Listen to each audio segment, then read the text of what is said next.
अध्याय 123 अध्याय 2243 मुकुट का भार भाग 1। घनी अथाह धूल उस विशाल सड़क के किनारे चुपचाप मंडरा रही थी। उसकी उपस्थिति दम्भोटू, प्राचीन और अथाह थी। वहां मौजूद लोगों में से किसी ने भी बोलने की हिम्मत नहीं की। सबकी निगाहें उस बहती हुई छाया पर टिकी थी, प्रतीक्षा कर रही थी, कांप रही थी और इस बात से अनिश्चित थी कि आगे क्या होगा। रसातल के शाश्वत सम्राट मोसू ने भी उसे देखते ही अपनी नजरें सिकोड़ लीं। अनगिनत वर्षों में पहली बार उसकी पुतलियां कांप उठीं, उसकी आत्मा कांप उठी। एक क्षण पर निर्विवाद वह महसूस कर सकता था कि वह लौट आया है। मोसू, जो कभी स्वर्गदंड देव जाति का युवराज था, मोई का पुत्र, स्वर्गदंड सृष्टि का देवता, रसातल का सम्राट जिसकी दिव्य अंतर्दृष्टि युगों तक बेजोड़ रही। वह बहुत समय से जानता था कि युनचे कोई साधारण व्यक्ति नहीं था। उनकी पहली मुलाकात ने ही उसके अंदर गहरी चेतना जगा दी थी। शुरू से ही उसे आभास हो गया था कि युनचे को अपने बड़े भाई, तत्वों की सृष्टि देवता निशुवान की शक्ति विरासत में मिली है। और प्रत्येक मुलाकात के साथ वह सत्य और अधिक स्पष्ट होता गया। वह और भी अधिक था। युनचे ने सिर्फ निशुवान की विरासत ही नहीं संभाली, उन्होंने एक सृजन देवता और एक शैतान सम्राट की विरासत भी संभाली। एक ऐसा प्राणी जो सृजन और विनाश दोनों का वाहक था। और अब जैसे ही वह काली धूल उसके सामने मदरा रही थी, मोसू ने भी, जिसने अपने जीवन में कभी लालच नहीं जाना था, उसे महसूस किया। एक हल्का सा खिंचाव जो उसके सामने था, उसे थाम लेने की इच्छा, उस असंभव शक्ति को हथियाने की। लेकिन उसने उसे कुचल दिया। चुपचाप, तुरंत, अपना सिर ऊंचा करके शांत और राजसी स्वर में उसके भीतर का सम्राट पुकारा। तुम आ गए, युन थे। शुद्ध भूमि पर छाए भारी, लगभग दम घोंटने वाले तनाव के बीच मोसू की आवाज शांत अधिकार के साथ गूंजी, जो वहां मौजूद सभी के दिलों में गूंज उठी। जैसे ही उसने कहा, शुद्ध भूमि का विशाल प्रवेश द्वार धीरे धीरे खुल गया। उसके प्राचीन द्वार किसी सोए हुए महाकाय के जागते हुए दरवाजे की तरह चरमराने लगे। उसके पार पवित्र कवच पहने और वर्षों के अटूट अनुशासन को धारण किए हुए शुद्ध भूमि के रक्षक सहज रूप से पीछे हटते हुए पाए गए। उनका धैर्य डगमगाने लगा, क्योंकि घनी अथाह धूल भीतर की ओर बहने लगी, मौन, घनी और प्रभावशाली। ये किसी तूफान की तरह नहीं, बल्कि एक जीवित इच्छा शक्ति की तरह चली। और रक्षक अपने भीतर उठते आदिम भय का विरोध करने में असमर्थ होकर तितर बितर हो गए। फिर मानो भाग्य ने ही मार्गदर्शित किया हो, हर नजर ऊपर की ओर मुड़ गई और अथाह धूल के तैरते हुए ढेर पर टिक गई, मानो कोई सार्वभौम सत्ता स्वर्ग से उतर रही हो। आकाश, धरती, अथाह गर्त का सार मानो अपनी सांसें रोक रहा हो। मुझे लगा था कि तुम्हें लौटने में कई साल लग जाएंगे। मैं सचमुच हैरान हूँ, सचमुच, मोसू ने धीमी आवाज में कहा, लेकिन असीम समझ का बोझ लिए हुए उसके हाव भाव शांत थे। फिर भी उसके शब्दों में एक ऐसा विस्मय था जो रसातल में किसी ने उससे पहले कभी नहीं सुना था। आपकी प्रगति, आपकी साधना सोचने के लिए, उन्होंने आगे कहा। उनका स्वर गहरा होता गया, उनकी आंखें थोड़ी संकुचित हो गईं। वे अपने सामने धूल के घूमते पर्दे में झांक रहे थे, मानो भीतर छिपे सत्य को देखने की कोशिश कर रहे हों। आप सच्चे ईश्वर के राज्य तक पहुंचेंगे। ऐसा लगता है कि संसार में आपकी फसल मेरी कल्पना से भी कहीं अधिक है। क्या? एक ही शब्द हवा में बिजली की तरह, गड़गड़ाहट की तरह गूंज उठा, मानो आकाश में बिजली गिर गई हो। जैसे ही मोसू के शब्द गिरे, हालांकि वे शांत और संतुलित थे, वहां इकट्ठा हुआ हर एक व्यक्ति, दिव्य विलुप्ति साधकों से लेकर दिव्य सीमित साधकों तक, उच्च देवताओं और यहाँ तक कि स्वयं प्राचीन सच्चे देवताओं तक अपनी जगह पर जम गया। उनके भाव एक ही जबरदस्त प्रतिक्रिया में एकजुट हो गए। सदमा, उनके मुंह खुले के खुले रह गए, हर चेहरे पर अविश्वास साफ झलक रहा था। रसातल के पूरे इतिहास में इतनी बेतुकी घोषणा इतनी सहजता से कभी नहीं की गई थी। फिर भी यह स्वयं रसातल सम्राट की ओर से आई थी। ल प्रभु, क्या क्या यहाँ तक कि उच्च पुजारी वान दाओ, जिनकी इच्छाशक्ति प्राचीन पत्थर की तरह अविचल थी, स्वयं को अनियंत्रित रूप से हकलाते हुए पाया। उनकी आवाज टूट रही थी, क्योंकि वे असंभव को समझने के लिए संघर्ष कर रहे थे। उसके बगल में महायाजक लियू शियाओ बस अपनी आंखें मूंदकर देख पा रहे थे। उनकी दिव्य अनुभूति पूरी ताकत से बाहर की और भेद रही थी। अथाह धूल के घने आवरण को भेदने की बेताब कोशिश कर रहे थे, जो उनके और सत्य के बीच दीवार की तरह तैर रहा था। लेकिन उन्होंने कितनी भी कोशिश की, उन्हें कुछ भी दिखाई नहीं दिया।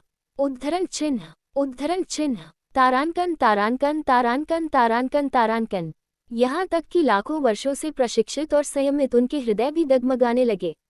योजक चिन्ह। और इससे पहले कि वे खुद को संभाल पाते और अधिक आवाजें उठी, कांपती हुई, स्तब्ध, अविश्वास से भरी हुई। महाराज, आप क्या कह रहे हैं? चंद्र और तारा, दिव्य साम्राज्यों के जुड़वां देवता, एक साथ चिल्लाए, अपने हृदय में व्याप्त आघात को रोक नहीं पा रहे थे। मोसू के शब्दों का भार उन पर पड़ते ही उनकी दिव्य आभा कांप उठी। सच्चे भगवान, महाराज, आपका हास्य बोध, यह बस। उनमें से एक की बात पूरी भी नहीं हो पाई, उसकी आवाज घबराहट भरी, हंसी और भयभीत श्रद्धा के बीच फंसी हुई थी। यह विचार बेहद बेतुका था, बेहद अकल्पनीय।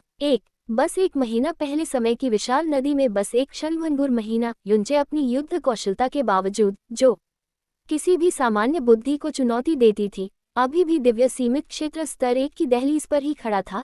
एक ऐसा क्षेत्र जहां वह किसी भयानक, अकल्पनीय तकनीक का प्रयोग करने के बाद ही पहुंचा था, जिसकी उत्पत्ति कोई भी पूरी तरह से समझ नहीं पाया था। और उस तकनीक के बिना वह केवल दिव्य विलोपन स्तर 1 पर ही था। ये दावा करना कि ऐसे व्यक्ति ने 30 दिनों के अंतराल में न केवल दिव्य सीमित क्षेत्र को पार कर लिया, बल्कि सच्चे ईश्वरीय क्षेत्र में भी प्रवेश कर लिया, ये कितना बेतुका था। इसकी पूर्ण असंभवता ने पूरे रसातल को अविश्वास से कांपने पर मजबूर कर दिया। चेहरे पीले पड़ गए, दिव्य इंद्रियां धूल के आवरण को बेतहाशा घूर रही थीं, और हृदय कानों ने जो सुना था उसे स्वीकार करने से इनकार कर रहे थे। उनका स्वामी रसातल सम्राट मजाक करने वाला नहीं था, लेकिन ये तो किंवदंती से भी परे होना चाहिए था। अभी तक योजक चिन्ह, इससे पहले कि उनके इनकार जड़ पकड़ पाते, घनी अथाह धूल अचानक कांप उठी। उसके चारों ओर का स्थान मानो किसी ऐसी चीज की इच्छा के आगे झुक गया हो जो उनकी समझ से परे हो।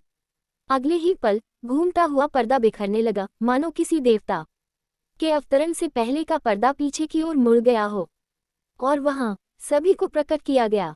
एक अकेला आदमी खड़ा था, आकाश में अकेली एक आकृति, फिर भी स्वर्ग के समान विशाल। उसकी आंखें काली थीं, किसी भी रसातल से भी ज्यादा गहरी, मानो ब्रह्मांड को प्रतिबिंबित कर रही हों। उसके वस्त्र रात से बुने हुए जीवंत साए की तरह लहरा रहे थे, और उसके लंबे गहरे काले बाल हवा के साथ हल्के से लहरा रहे थे, मानो किसी दिव्य धूमकेतु की पूंछ की तरह उसके पीछे गिर रहे हों। उसकी उपस्थिति ही मौन, श्रद्धा और भय की मांग करती थी। यहाँ तक कि मोसू, जिन्हें सभी पुरुष देवत्व के शिखर, शक्ति और अनुग्रह के अवतार के रूप में पूजते थे, भी इसे इनकार नहीं कर सके। उनके सामने खड़ा वह पुरुष, जो अब आकाश की छाया में खड़ा था, किसी भी तरह उनसे कम नहीं था। न रूप, योजक चिन्ह में, न ही उपस्थिति में, लेकिन यह उनका रूप नहीं था जिसने देवताओं और दानवों के दिलों को चकनाचूर कर दिया। युगों युगों से परिष्कृत उनकी दिव्य इंद्रियों ने बार बार यही पुष्टि की थी। कोई भ्रम नहीं, कोई छल नहीं, कोई भूल नहीं। ये उन चे की आभा उसके शरीर से, उसकी आत्मा से, यह निस्संदेह सच्चे ईश्वर की शक्ति से जगमगा रही है। सत्य सत्य सत्य ईश्वर, वह सचमुच सच्चे ईश्वर के दायरे में पहुंच गया। ये चीख शुद्ध भूमि में बिजली की गर्जना की तरह गूंज उठी, भय से नहीं बल्कि आतंक से। युआन, कांपते विस्मय और दम्भोटू भय के विशाल सागर के बीच मेंग कोमचान के होठों से एक धीमी फुसफुसाहट निकली, एक ऐसा नाम जो आदेश में नहीं बल्कि लालसा में बोला गया था। उसकी आंखें, जो आमतौर पर शांत और एकाकी रहती थीं, आकाश में खड़ी उस अकेली आकृति पर टिक गईं, और वह एक शब्द उसके मुंह से निकल गया, इससे पहले कि वह उसे रोक पाता। फिर भी जैसे ही उसने ऐसा किया, उसने बाकी को भी काट लिया और खुद को चुप करा लिया। युनचे, मेरा बेटा नहीं है, मेरा बेटा जियानेवान बहुत पहले मर चुका है। योजक चिन्ह, उसने एक बार फिर खुद को याद दिलाया, जैसा कि उसने पहले अनगिनत बार किया था। हालांकि उसकी छाती का दर्द कुछ और ही कह रहा था। उसके बगल में हुआफुचेन ने तेज सांस ली, उसकी सांसें कसी हुई और ठंडी थी। सच्चे भगवान, वह बुदबुदाया। उसकी आवाज खोखली थी क्योंकि उसकी नजर ऊपर खड़ी काली आकृति पर टिकी हुई थी, और उसके बगल में हुआ किंगपिंग एक ऐसी शांति के साथ ऊपर की ओर देख रही थी जिसने उसके दिल के भीतर चल रहे बवंडर को ढक दिया था। उस समय जब वह पहली बार उससे मिली थी, युनचे बस नश्वर दिव्य संप्रभु क्षेत्र में खड़ी थी, एक ऐसा क्षेत्र जिसे उसने कभी सहज श्रेष्ठता की दृष्टि से देखा था, और फिर भी जो पलक झपकते ही लगा, उसने दुनिया की उम्मीदों को चकनाचूर कर दिया था और सच्ची दिव्यता की दुर्गम दहलीज पार कर ली थी। वह एक सच्चा ईश्वर बन गया था, उससे भी बढ़कर, जो बहुत पहले ही उस लोक तक पहुंचने से बस एक सांस की दूरी पर थी। उसने कुछ देर के लिए अपनी आंखें बंद कर लीं, अपनी सांसों को स्थिर करते हुए उन उलझी हुई भावनाओं को दबा दिया जिन्हें वह व्यक्त करने की हिम्मत नहीं कर पाई थी। फिर जैसे ही उसकी दिव्य भावना युनचे के आसपास के क्षेत्र में फैली, उस परिचित आभा को खोज रही थी जो उसके साथ होनी चाहिए थी। योजक चिन्ह। उसे कुछ नहीं मिला। उसकी भौहें थोड़ी सिकुड़ गईं। उसका दिल धड़क उठा। योजक चिन्ह, कैली कहाँ है? उसने धीरे से पूछा। शब्द उसके विचार से थोड़े ही ऊंचे थे, फिर भी इतने तीखे कि हुआ फूचेन को उसकी स्तब्ध चुप्पी से जगा दिया। उसकी आंखें चौड़ी हो गईं, क्योंकि भीड़, धूल, डर के बीच हुआ कैली कहीं नहीं मिली। सच तो ये था कि सिर्फ हुआ कैली ही नहीं, पान बुवान भी नहीं, और नहीं वे सभी जिन्होंने कभी युनचे के साथ अधिक खड़े रहने का फैसला किया था। उनमें से हर एक गायब था, हर जानी पहचानी आभा, हर आत्मा जो तूफानों और मुश्किलों में उसके साथ चली थी, बिना किसी निशान के गायब हो गई थी। और युनचे अकेले आए थे, पुनर्तः भयावह रूप से अकेला। उसके पीछे एक भी अनुयायी नहीं चला, उसके बगल में एक भी सहयोगी खड़ा नहीं था। वह न तो राक्षसी अथाह जानवरों को लाया था, न ही उन दुष्स्वप्नकारी अथाह भूतों को जिन्होंने कभी उसकी आज्ञा का पालन किया था। न कोई भव्य दल, न वफादारों की कोई टुकड़ी, सिर्फ वह एक आदमी पूरे अथाह के विरुद्ध खड़ा था। योजक चिन्ह, योजक चिन्ह। और जैसे जैसे अधिक आंखें गुड़ी, अधिक दिव्य इंद्रियां शांत आकाश की ओर बढ़ी, जहां युनचे एक अंधेरे सूरज की तरह तैर रहा था, एहसास होने लगा। भय जो कभी घना और निरपेक्ष था, अपनी पकड़ ढीली करने लगा। जैसे जैसे सच्चाई सामने आई, दिल की धड़कनें स्थिर होने लगी, मुठियां घबराहट में नहीं बल्कि चिंतन में भींचने लगी। वो अकेला आया था, कोई सेना नहीं, कोई सुरक्षा नहीं, कोई सहारा नहीं। कितना अहंकारी, कितना मूर्ख, कितना असंभव रूप से साहसी। कानाफूसी फिर से शुरू हो गई। अब उसमें अविश्वास और बढ़ती हुई अवज्ञा का भाव था। शुद्ध भूमि के ऊंचे सिंहासन पर विराजमान मोसू, जो स्वयं रसातल सम्राट थे, संकुचित आंखों से देख रहे थे एक प्राचीन सच्चे ईश्वर की दिव्य संवेदनाएं, जो अनगिनत युगों से निखर रही थी, बार बार उस भूमि पर छा रही थी और आसपास के हर कोने, हर इंच को चीर रही थी। लेकिन उसे कुछ नहीं मिला, यहाँ तक कि कुछ छुपाने की भनक तक नहीं। और यहाँ तक कि स्वर्गीय खजाने की प्राचीन आत्माएं, जिनकी बुद्धि समय से भी अधिक गहरी थी, ने पुष्टि के बाद पुष्टि भेजी। युनचे अकेली थी। मोसू का माथा बार बार फड़क रहा था। ये हरकत उसके दिल में उठ रहे खामोश तूफान का एहसास दिला रही थी। इसका कोई मतलब नहीं था। युनचे संसार के कुएं से लौट आया था, देवत्व प्राप्त कर चुका था और फिर सीधे रसातल की शक्ति के आसन पर चलने का साहस कर रहा था, अकेला। जैसे ही उसकी नज़र एक बार फिर आकाश में दिव्य छाया की तरह लटके युवक पर पड़ी, मोसू के विचार भारी बोझ के साथ हिल गए। बस, तुम क्या योजना बना रहे हो, युनचे? ये शब्द उसके दिमाग में धीरे से गूंज रहे थे।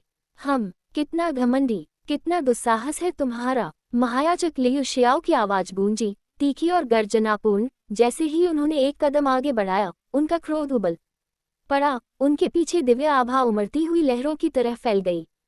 तुम्हारा अहंकार, तुम्हारा पतन होगा, महायाजक वान दाओ ने ठंडे स्वर में कहा। उनके बगल में मुख्य पुजारी बिगरेज ने गंभीरता से सिर हिलाया। उसकी आंखें सिकुड़ गई और उसने मोसू, रसातल सम्राट की ओर देखा, जो उसके आदेश का इंतजार कर रहा था। जैसे सभी लोग, रसातल सम्राट मोसू के आदेश की प्रतीक्षा कर रहे हों। युनचे, जो उनके आगमन के बाद से निश्चल और निःशब्द था, अपने आसपास की हर चीज को अनदेखा करते हुए धीरे से एक उंगली उठाता रहा। उन्होंने कुछ नहीं कहा, उन्होंने बस इशारा किया, शांत, विचारपूर्ण और पूर्ण रूप से एक विशिष्ट दिशा की ओर। उद्धरण चिन्ह, प्रश्नवाचक चिन्ह, प्रश्नवाचक चिन्ह, प्रश्नवाचक चिन्ह, उद्धरण चिन्ह। ब्रह्म जंगल की आग की तरह फैल गया, क्योंकि अनगिनत आंखें युनचे की उंगली के रास्ते पर चल रही थीं। योजक चिन्ह। उस दिशा में आकृतियों का एक समूह खड़ा था। कई व्यक्ति एक साथ इकट्ठे थे, और उनमें से निस्संदेह चंद्र और तारा दिव्य साम्राज्य के सदस्य थे। जैसे ही चंद्र और तारा दिव्य साम्राज्य के देवताओं को आसन खतरे का आभास हुआ, वे अपने लोगों की ओर दौड़े और सुरक्षा दीवारें खड़ी कर दी। फिर भी ऐसा लगता है कि वे थोड़ी देर से पहुंचे थे, क्योंकि उनके पीछे से एक दर्द भरी चीख अभी भी गूंज रही थी। उफ! एक तेज चीख गूंजी। सबकी नजरें तुरंत स्रोत की ओर मुड़ गई और उन्होंने जो देखा उससे आसपास का इलाका दहशत से भर गया। तारा देवता का दिव्य पुत्र, उसका शरीर जोर जोर से कांप रहा था। एक गहरी बेकाबू सिहरन उसके अंदर दौड़ रही थी, झुका हुआ था। उसकी आंखें भय से चौड़ी हो गई थी, मुंह खुला हुआ था। तभी उसके होठों से रक्त निकला जो चमकीला और गर्म था और उसके पैरों के नीचे पवित्र पत्थर पर फैल गया। उसने अपनी छाती को ऐसे जकड़ लिया जैसे उसके अंदर कुछ टूट रहा हो। शा जिंग, घबराहट और रोष से भरी एक आवाज सन्नाटे को चीरती हुई आई, जैसे दिव्य शासक वू शेनिक्सिंग तारा दिव्य साम्राज्य के एक स्तंभ एक पल में अपने दिव्य पुत्र के पास पहुंचे। उन्होंने कांपते हुए युवक को अपनी बाहों में जकड़ लिया और बिना किसी हिचकिचाहट के उन्होंने दिव्य शक्ति की विशाल लहरें शा जिंग के शरीर में प्रवाहित कर दी, उसे स्थिर करने की कोशिश में। योजक चिन्ह, उनकी दिव्य अनुभूति, हर मध्य रेखा, आत्मा के हर रेशे, लड़के की आंतरिक दुनिया के हर कोने में उमड़ पड़ी अचानक पतन के कारण की खोज, जांच, हताशापूर्वक तलाश। लेकिन चाहे वह कितनी भी गहराई से देखे, उसे कुछ भी नहीं मिला। ऊर्जा के उतार चढ़ाव अजीब, विदेशी, लेकिन साफ थे।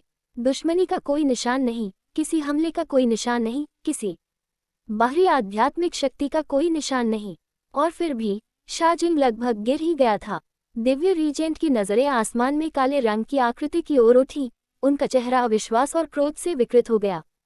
क्या युन चे, तुमने क्या किया? उसकी आवाज क्रोध और आरोप से भरी हुई थी, जो पूरे पवित्र प्रदेश में बिना म्यान के तलवार की तरह गूंज रही थी। इतने सारे देवताओं, इतनी सारी शक्तियों की उपस्थिति में युन चे, जो अब एक सच्चे ईश्वर के रूप में खड़ा था, ने एक दिव्य पुत्र, एक कनिष्ठ, एक ऐसे युवा के विरुद्ध कार्य करने का निर्णय लिया था जो इतनी प्रचंड शक्ति के सामने अपनी रक्षा करने में भी सक्षम नहीं था। कितना शर्मनाक, कितना कायरतापूर्ण, कितना नीच, या यूं कहे कि सभी का यही मानना था। लेकिन जैसे ही निंदा की बढ़ती आवाजें बढ़ने लगी, युन चे, जो अभी भी आकाश में स्थिर मंडरा रहा था, उसके वस्त्र शांत हवा में लहरा रहे थे, बोला। उसकी आवाज शांत थी, अहंकार से रहित, पूरी तरह तथ्यात्मक। उसके अंदर का अथाह को नष्ट हो गया है। एक पल की खामोशी छा गई और फिर उसने आगे कहा, उसे अब एक नासमझ अथाह भूत में बदल जाने की चिंता करने की जरूरत नहीं है। ये शब्द इकट्ठे हुए देवताओं पर हथौड़े की तरह गिरे।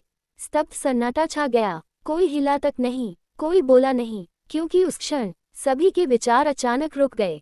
क्या उसने अभी क्या कहा? अथाह कोर नष्ट हो गया। युन चे के उन शब्दों का क्या मतलब था? क्या वह सचमुच कह रहा था कि शा जिंग के अंदर इतने समय से एक अथाह कोर छिपा हुआ था? भीड़, जो पहले से ही उसके अचानक कदम से स्तब्ध थी, अब नए सिरे से अविश्वास से भर गई, क्योंकि उसके बयान का बोझ धीरे धीरे उनके मन में घर कर रहा था। ऐसा दावा इतना अकल्पनीय और भयावह था कि उसे तुरंत स्वीकार नहीं किया जा सकता था। वह वहां कब से था? इतने सारे देवताओं, इतने सारे उच्च साधकों, जो उस पर अत्यंत सावधानी से नजर रखते थे, कि नजर से वह चीज कैसे बच सकती थी? और इससे भी महत्वपूर्ण बात यह है कि उसके अंदर एबिसल कोर क्यों होगा? जैसे जैसे भ्रम फैलता गया और दिव्य विचार उमड़ते गए, उनमें से कुछ को एक अजीबोगरीब अफवाह याद आई, जिसे कई लोग लंबे समय से खारिज कर चुके थे। जुड़वा देवता विशेष रूप से एक दूसरे की ओर तेजी से मुड़े। उनके चेहरे पर एक ही अचानक एहसास ने उन्हें विकृत कर दिया, क्योंकि उन्हें कुछ समय पहले का वह क्षण याद आया जब शा जिंग ने स्पष्ट बेचैनी के साथ अपने शरीर के अंदर किसी चीज के बारे में कहा था। एक अजीब सी अनुभूति, मानो कोई सुप्त चीज भीतर से फूटने का इंतजार कर रही हो। उस समय उसकी ईमानदारी के बावजूद, उसकी आंखों में भय के बावजूद, उन्होंने इसे दबाव, अति विचार, दिव्य विरासत के बोझ का संकेत मानकर टाल दिया था। उन्होंने उसे खोजा था, परखा था, दिव्य तकनीकें लागू की थीं, फिर भी कुछ नहीं मिला। और इस तरह उन्होंने खुद को यकीन दिला लिया कि यह एक मनोवैज्ञानिक छाया से ज्यादा कुछ नहीं है। लेकिन अब युन चे के शब्दों की छाया में खड़े होकर उन्हें एहसास हुआ कि उन्होंने क्या खो दिया था।